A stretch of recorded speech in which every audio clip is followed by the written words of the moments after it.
దేవునికి మాత్రం తెలుసండి. ఖచ్చితంగా ఈరోజు మీ జీవితంలో కూడా మిమ్మల్ని ఒకవేళ ఎవరైనాను సరే నెగ్లిజెన్సీ చూపుతున్నారేమో మీ విషయంలో, రిజెక్ట్ చేస్తుంటున్నారేమో.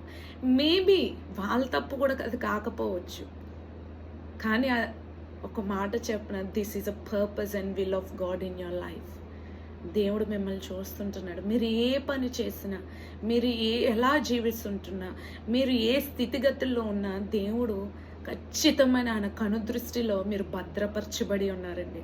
తగిన సమయం ముందు ఈ చంటి బాలుడైన సమూయేలు గారు, ఈ చంటి బాలుడైన దావీదు గారికి అప్పుడు అభిషేకం ఇస్తారు. ఎలాగా అంటే దేవుని ప్రజలైన ఇజ్రాయేలుకే ఒక రాజుగా పట్టాభిషేకం చేస్తారండి.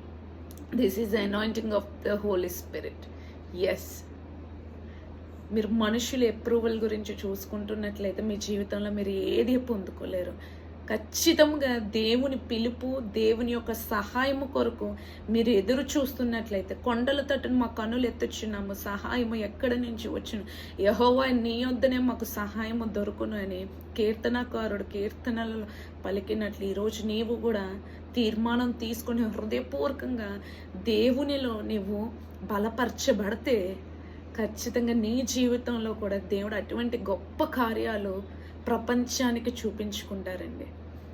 ఎందుకంటే you are valuable, you are precious in the sight of the lord. Yes,